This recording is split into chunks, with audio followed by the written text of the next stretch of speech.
Pernahkah Anda memperhatikan bagaimana 1% orang teratas itu berbicara? Bukan soal aksen mewah atau kosakata yang menjelimet.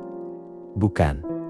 Tapi ada rasa yang berbeda. Saat mereka bicara, ruangan menjadi hening. Kata-katanya terasa berbobot, didengarkan, dan yang paling penting diingat. Sementara banyak dari kita terjebak dalam obrolan tanpa arah, mengoceh untuk mengisi keheningan, atau justru takut untuk membuka mulut. Mereka yang 1% itu menguasai seni yang hampir punah. Seni berkomunikasi dengan sengaja. Hari ini, kita tidak akan membicarakan retorika. Kita akan menyelami sesuatu yang lebih dalam. Pondasi cara berpikir yang kemudian terpancar menjadi cara bicara. Karena bagaimana Anda berbicara adalah cerminan nyata dari bagaimana Anda berpikir.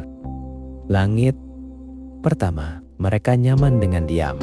Dunia modern menjadikan keheningan sebagai musuh. Harus diisi dengan bunyi. Bagi pemikir yang efektif, diam adalah alat. Itu adalah ruang antara not-not musik yang membuat melodi itu ada artinya. Mereka tidak terburu-buru menjawab. Mereka memberi jeda 2 atau 3 detik setelah Anda selesai bicara atau setelah mereka ditanya. Jeda itu bukan kosong. Itu adalah saat di mana nalar bekerja, emosi distabilkan, dan kata-kata yang tepat diseleksi. Jeda itu memberi kesan bahwa setiap ucapan mereka adalah hasil pertimbangan, bukan refleks. Coba latih, rasakan kekuatannya. Diam Anda akan lebih menakutkan dan lebih dihormati daripada omong kosong orang kebanyakan. Kecanduan terbesar orang biasa dalam percakapan adalah keinginan untuk membuktikan diri. Saya juga punya pengalaman itu. Saya lebih hebat.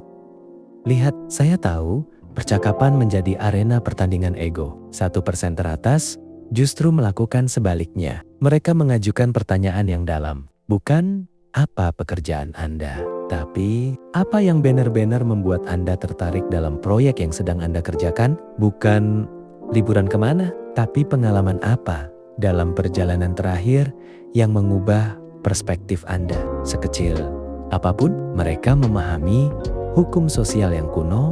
Manusia paling tertarik pada dirinya sendiri. Dengan bertanya dengan tulus, Anda bukan hanya mendapatkan informasi, Anda mendapatkan kepercayaan. Anda mengajak lawan bicara menyelami pikirannya sendiri, dan mereka akan mengingat Anda sebagai orang yang bijaksana. Ironis, bukan? Dengan tidak banyak bicara tentang diri sendiri, Anda justru lebih dikenang. Orang biasa berbicara secara linear dan reaktif, topik melampat-lampat, seperti kata. 1% teratas berbicara secara struktural. Mereka membingkai pembicaraan, terutama saat menyampaikan ide. Perhatikan pola sederhana yang sering mereka gunakan. Masalah, insight, solusi, atau kesimpulan. Mereka akan mulai dengan mengidentifikasi inti masalah dengan singkat. Tantangan yang kita hadapi bukan soal kurangnya waktu, tapi soal alokasi perhatian yang tidak optimal.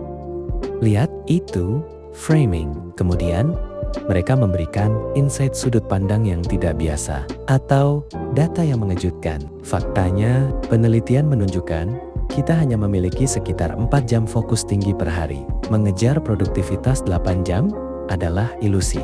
Terakhir, mereka menawarkan solusi atau kesimpulan yang praktis. Jadi, alih-alih mengatur waktu, aturlah energi. Blokir 4 jam emas Anda untuk pekerjaan terdalam. Selebihnya, untuk yang ringan. Pola ini membuat pembicaraan mereka mudah diikuti, logis, dan berkesan. Mereka adalah arsitek kata, bukan tukang batu yang menumpuknya sembarangan.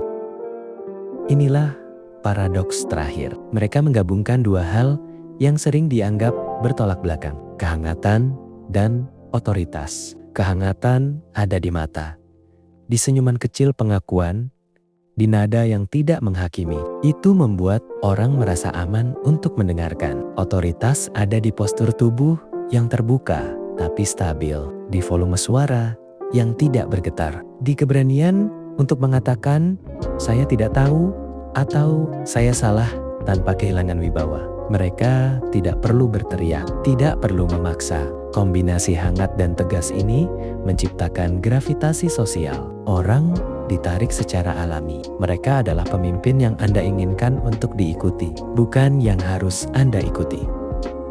Jadi, apakah ini tentang teknik? Ya, pada level awal. Tapi pada esensinya, ini adalah soal menjadi, bukan sekadar tampak. Berbicara seperti 1% orang teratas, dimulai dari berpikir seperti mereka, mendahulukan pemahaman daripada penilaian, kedalaman daripada kecepatan, dan nilai bagi pendengar daripada kepuasan ego sendiri. Latihlah diam yang bermakna, tulari rasa ingin tahu yang tulus. Pilih kata dengan sengaja, susun pikiran Anda sebelum menyusun kalimat, dan yang terpenting, bawalah diri Anda yang utuh, baik kekuatan maupun kerendahan hati. Dalam setiap percakapan, perubahan tidak terjadi dalam semalam. Tapi, setiap kali Anda memilih untuk tidak ikut dalam obrolan kosong, setiap kali Anda memilih untuk bertanya yang lebih dalam, Anda sedang melangkah keluar dari kumpulan 99%